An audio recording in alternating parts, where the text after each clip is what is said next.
She looked me dead in the eyes, on my wedding day, and said, "That can go towards your inevitable divorce." And then she threw the money on the floor.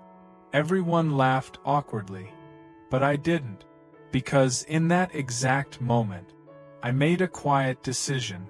I would never fight her. I would never argue. I would never give her the satisfaction. No, I was going to do something much worse. Intro CTA. If you enjoy real, slow-burn revenge stories where karma takes its time, hit like, subscribe, and stay till the end. Because this one took years to unfold. Detailed beginning. I wasn't supposed to marry her. Not according to her mother. To her mother, I was temporary. That's the best word for it. Not dangerous. Not toxic. Not even particularly offensive. Just not enough. My life before her.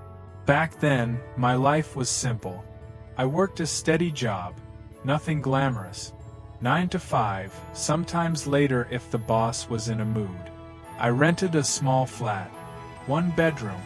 Slightly crooked floors. A radiator that made noises like it was arguing with itself. But it was mine. My mornings were predictable. Coffee. Burnt toast if I wasn't paying attention. Radio humming softly in the background.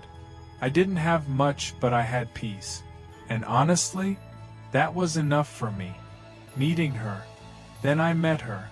She didn't walk into my life like a storm. No dramatic entrance. No cinematic slow motion. She just sat down next to me. It was at a small gathering, nothing fancy. A mutual friend's birthday, if I remember correctly. She smiled. Not the kind of smile people use to impress. A real one. Warm.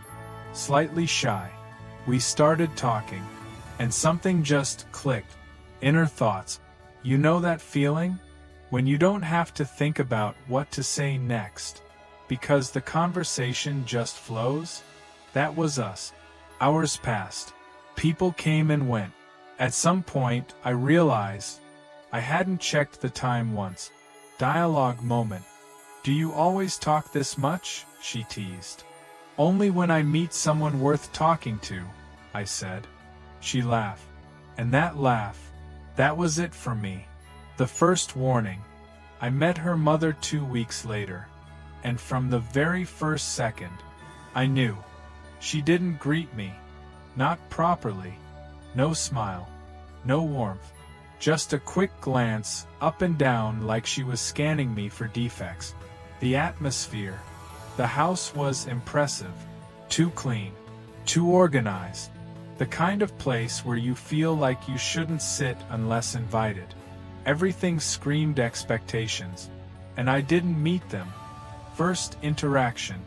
"So," she said, folding her arms, "what do you do?" I told her. She nodded slowly. Not impressed. Not even pretending to be. "And that supports you?" she asked. I felt it. That first little sting. But I stayed calm. "Yes," I said. "It does." She looked at her daughter. Not at me.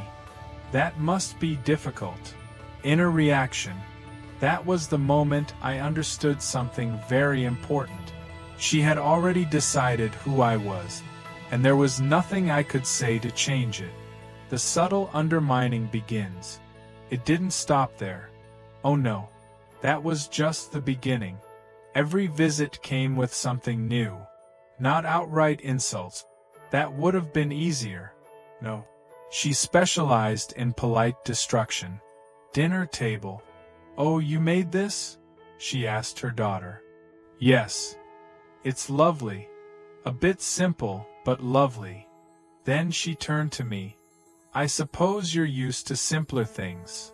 Gift. For birthdays, she gave her daughter expensive, thoughtful gift. For me? A mug. Plain. No wrapping effort. Once she forgot entirely. Conversations. Whenever friends or relatives were around, she'd say things like, "Well, love isn't everything." Stability matters too. And then glance at me. Just long enough for everyone to understand. Internal conflict. I wanted to respond. So many times. I had lines ready in my head. Sharp ones. Clever ones. The kind that would silence a room. But every time, I looked at her daughter, and she'd give me that look. Not begging. Not pleading. Just hoping. So I stayed quiet. The proposal. Despite everything, we moved forward. Because what we had, it was real. And it was strong. I proposed on a quiet evening. Nothing fancy. Just the two of us. A small park. Soft wind. That same smile. She said yes. Without hesitation. The reaction. Her mother didn't. When we told her, there was a pause. A long one. Too long. Then she laughed. Not happily. Not warmly. Just disbelief. Dialogue. You're serious? She said. We nodded. She looked at me again. That same scan. That same judgment. I just thought, she said slowly, you'd aim higher. That moment. That one hurt more than all the others. Because this time, it wasn't subtle. But again, I said nothing. The wedding setup, the wedding planning was tense. Every decision became a battlefield. Examples. The venue is too small. The dress is too modest. The guest list is embarrassing. And always, it's not the life I imagined for you. Realization. That's when I realized something else. She didn't just dislike me. She resented what I represented. A life she didn't approve of. The bet. Then came the moment. The one I'll never forget. It was a few weeks before the wedding. We were all sitting together. Conversation drifting. Tension always there. And suddenly she said it. Out of nowhere. Dialogue. I'll make you a bet, she said. We looked at her. I bet $10. I won't cry at your wedding. Silence. It was such a strange thing to say. So random. So calculated. My wife, still my fiancée then, smiled awkwardly. Okay? Her mother leaned back. Confident. Almost amused. Because to her, this wasn't about tears. It was about something else entirely. My thought. Even then, I felt it. This wasn't just a joke. It was a statement. Final build-up. The wedding day arrived. Everything was set. Guests filled the room. Soft music played. She sat there. Perfect posture. Composed. Watching everything. Watching me. And as I stood at the front, waiting, I had this strange feeling. Like something was about to happen. Something small, but important. Something that would stay with me for the rest of my life. Cliffhanger end. And then, she reached into her purse. She reached into her purse. And in that moment, I realized something. This wasn't over. Not even close. Because what she did next wasn't just disrespectful. It was deliberate, calculated, and meant to stay with us forever. Short CTA. If you think staying silent means losing, wait until the end of this story. Her fingers moved slowly inside her purse. Not rushed, not nervous, calm, controlled, like she had rehearsed this moment in her head. Over and over again. The wedding moment. Everyone was watching the ceremony. The vows had just ended. There was that soft, emotional pause. The kind where people usually wipe their eyes, smile, whisper to each other. But not her. She was sitting upright, back straight, face unreadable. Then it happened. A single tear. It rolled down her cheek. Slow. Unavoidable. Real. There was a quiet murmur across the room. Some people smiled. Others nudged each other. She cried, someone whispered. My wife noticed it too. Her face softened. For a second, just a second, there was hope in her eyes. Maybe, just maybe, this was acceptance. The reminder. After the ceremony, while people gathered, laughed, and congratulated us, I leaned slightly toward her. Not aggressively, not mocking, just gently. "You owe us $10, I said. It was meant to be light. A small moment. A bridge maybe. But she didn't smile. The moment that changed everything. Without saying a word, she reached into her purse. The same slow movement. The same calm energy. She pulled out 2 $5 bills. Crisp. Folded. Prepared. For a brief second, I thought, maybe she'd laugh. Maybe she'd hand it over playfully. Maybe this would turn into something normal. It didn't. She stepped closer. Close enough that only a few people could clearly hear her. Dialogue low, controlled. "Well," she said quietly, "I suppose I lost." Then, she dropped the money. Not handed. Not offered. Dropped. Right onto the floor. Between us, the sound was soft. Barely noticeable. But the impact? Deafening. The line. And then she said it. The sentence that burned itself into my memory. "That can go towards your inevitable divorce." Silence. Not complete silence. The room still buzzed with distant conversation. But around us, everything froze. Internal reaction. I felt it instantly. That sharp, cold wave in my chest. Not anger. Not yet. Something else. Humiliation. Not because of the money, but because of how she did it. Where she did it. On our wedding day. Reactions around us. Someone nearby coughed awkwardly. Another guest looked away quickly. My wife. She didn't move. Her smile faded slowly. Like someone dimming a light. Her expression. She looked at the money on the floor. Then at her mother. Then at me. And in her eyes, I saw something break. Not loudly. Not dramatically. Just quietly. My decision. In that moment, I had every right to respond. To say something sharp. To defend us. To put her in her place. And for a split second, I almost did. I could feel the words forming. Ready. Waiting. But then, I stopped. Because I understood something. Something very clear.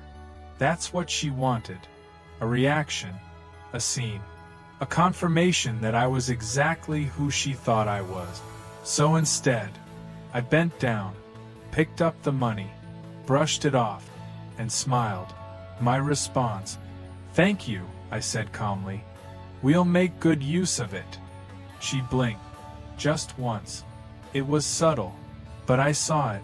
That tiny crack in her control. The false victory. From that moment on, something shifted. Not in her. In me. Because I realized I didn't need to win against her. I just needed to outlast her. The reception continued. Music played. People danced. Laughter returned. On the surface, everything looked normal. But underneath, something had changed. Early marriage. The first few years of marriage were good. Simple. Peaceful. We built a life together. Not extravagant. Not flashy. But real. Morning routines. Shared meals. Quiet evenings. And most importantly, we were happy. But she never left. Her mother, however, remained constant. Phone calls. Visit. Comments. Always present. The new theme. At first, it was subtle. Almost harmless. "So, any news? When are you two going to settle down properly? You know, time moves quickly." We brushed it off. Smiled. Changed the subject. But it didn't stop. First strange event. About a year in, the tone changed. It was a Sunday afternoon. We were visiting her parents. Tea on the table, biscuits untouched. Her mother leaned forward, eyes sharp. Dialogue. "I spoke to Mrs. Carter," she said. "Her daughter is expecting." We nodded politely. "She's younger than you," she added. A pause. "And already starting a family." Internal reaction. There it was. Clearer now. More direct. But still. Not confrontational. Not yet. Second event, worse. A few months later. A family gathering. Larger this time. More people. More eyes. Dinner was halfway through when she brought it up again. Dialogue louder. "I do hope I'll have grandchildren before I'm too old to enjoy them." The table went quiet. All eyes. Slowly turning toward us. The pressure. This time. It felt different. Not private. Not subtle. Public. Intentional. My wife shifted in her seat. Uncomfortable. I reached under the table. Gently squeezed her hand. A silent message. "I've got you." But inside, something was starting to build. Third event, panic begins. Then came the letters. At first, it seemed almost sweet. Handwritten notes, carefully folded. But the content? Example letter. "I saw the most adorable baby clothes today. It made me think of you." Another. "I've kept some of your childhood things, just in case." And another. "Time is a funny thing. You don't realize what you've missed until it's gone." Realization begins, slow. At first, we laughed. It felt excessive, almost ridiculous. But then, it kept happening. Calls became more frequent, visits more intrusive, conversations more repetitive. Every topic, somehow, led back to one thing: children. The psychological weight. It wasn't just what she said. It was how often she said it. Relentless, persistent, unavoidable. It started to affect us, slowly, quietly. Not arguments, not fights, just pressure. Private conversation. One night, we sat together. Silence between us. Finally, she spoke. "Do you ever feel like we're being watched?" she asked. I frowned. "Not literally," she said quickly. "But judged. Constantly." I nodded, because I felt it too. The breaking point builds. Years passed. 7, almost 8. And the question never stopped. It evolved, changed form, became sharper. Dialogue. "Is something wrong? Have you seen a doctor? You're not getting any younger." Each question, more invasive than the last. Internal shift. That's when it started.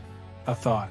Small at first, barely noticeable, but persistent. What if? Final build-up. One evening, we sat across from each other. Dinner untouched. The house was quiet. Too quiet. And for the first time, we said it out loud. Dialogue, soft, careful. "What if we don't want kids?" she said. The words hung in the air. Heavy. Real. I looked at her. Really looked. And realized, this wasn't about her mother anymore. This was about us. Ending, realization moment. And in that moment, everything shifted. Not because of what she wanted. Not because of what her mother expected. But because of what we didn't want. And that's when I understood something was wrong. Not with us, but with everything around us. She thought she was winning. Every question, every comment, every reminder. She believed she was getting closer. Closer to holding a grandchild. Closer to proving she was right. But what she didn't know was this. The answer had already been decided. Years ago. Silently. Permanently. The quiet realization. That night. After the question finally surfaced. What if we don't want kids? We didn't rush to answer it. We sat with it. The room was still. Clock ticking softly on the wall. The kind of silence that isn't empty, but full. I looked at her, not as someone under pressure, not as someone being judged, but as my partner. And for the first time in years, there was no outside voice in that room. No expectations, no subtle comments, no lingering presence of her mother. Just us. The conversation. "Do you?" I asked gently. She shook her head. Not dramatically, not defensively, just honestly. "I never really did," she said. A pause. "I just thought I was supposed to." Internal shift. That hit me harder than anything her mother had ever said. Because it wasn't loud. It wasn't cruel. It was quiet truth. And I realized something at that moment. Something so simple, but so powerful. Neither of us wanted this. Not because we couldn't. Not because we were afraid. But because it wasn't our life. Connecting the dot. Suddenly, everything made sense. Every uncomfortable dinner. Every forced conversation. Every moment of pressure. It had never been about us. It had always been about her. Her expectations. Her timeline. Her version of what our life should look like. And we had been orbiting around it. Adjusting. Avoiding. Enduring. The final realization. And that's when the thought came back. That small, quiet, persistent thought. But this time, it wasn't small anymore. It was clear. I said it. "We don't have to do this," I said. She looked at me, searching my face. "For us," I added. Not for her. Not for anyone else. Just us. The decision. The decision wasn't loud. There was no dramatic declaration. No big moment. Just a shared understanding. A quiet agreement. And then, a plan. The plan, slow reveal. At first, it wasn't even framed as revenge. It was framed as peace, distance, control. But underneath it all, there was something else. Something subtle. Something deliberate. The procedure. A few weeks later, I made an appointment. No announcement. No discussion with anyone else. Just a quiet step. The clinic was small, clean, efficient. The kind of place where people mind their own business. The doctor explained everything. Professional, calm, routine, dialogue. "Are you sure?" he asked. I nodded. Yes. And I was. Internal state. There was no fear. No hesitation. Just clarity. For the first time in years, I felt in control. The moment. The procedure itself was quick. Almost anticlimactic. No drama. No pain worth mentioning. Just a quiet, permanent decision. And when I walked out, nothing had changed. And yet, everything had. The secret begins. We didn't tell her. We didn't tell anyone. Because this wasn't about proving something. It was about letting her believe. Scene 6. The questions continue. At first, nothing changed. The calls kept coming. Dialogue. "So, any news? You've been married quite a while now. I'm not getting any younger." And every time, we smiled. Every time, we deflected. Every time, we let the possibility exist. The psychological shift. But something was different now. Before, those questions carried weight, pressure, tension.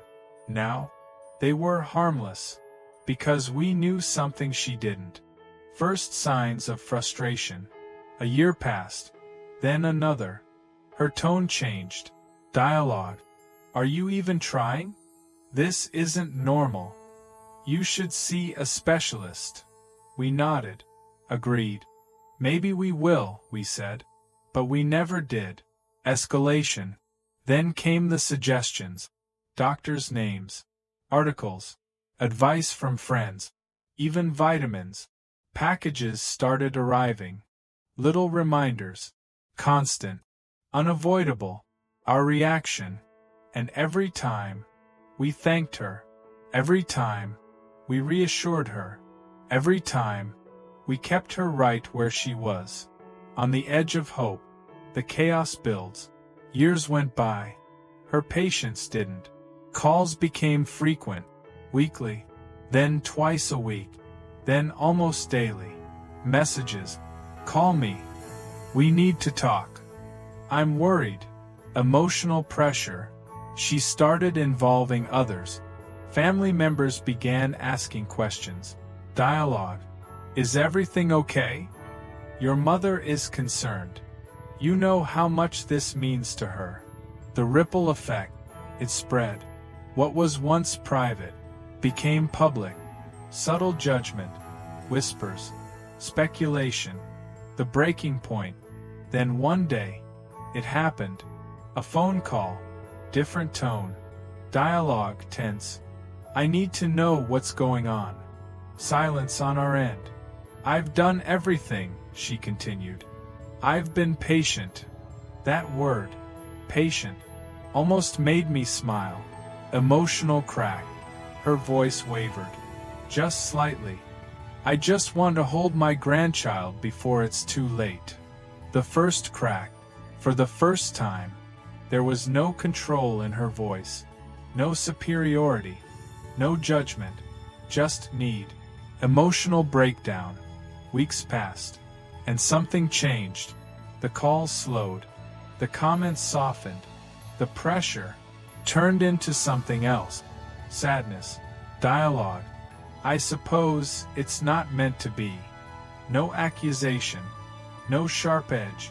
Just quiet resignation. Unexpected feeling. And that's when something strange happened. I didn't feel victorious. I didn't feel triumphant. I felt something else. Respect, twist. Because I finally saw it. She hadn't just been controlling. She had been desperate, clinging to an idea of family, of legacy, and in her own way, twisted as it was, she had been fighting for something she believed in. The silence returns. Slowly, everything quieted down. The calls became normal again. Conversations shifted. The topic faded. Not completely, but enough. Final reflection. Years later, we still laugh about it. Not cruelly, not bitterly, just knowingly. Because in the end, we didn't win by fighting. We didn't win by arguing. We won by choosing our own life. Life lesson. Not every battle needs noise. Not every victory needs to be seen. Sometimes, the most powerful thing you can do is quietly take control of your own story and let others believe what they want. Final line. She waited for something that was never coming, and we gave her exactly what she gave us. A lifetime of expectation. Final CTA. If you enjoy stories where patience becomes the ultimate revenge, like the video, comment what you would have done, and subscribe for more real, powerful stories, because sometimes the quietest decisions echo the loudest.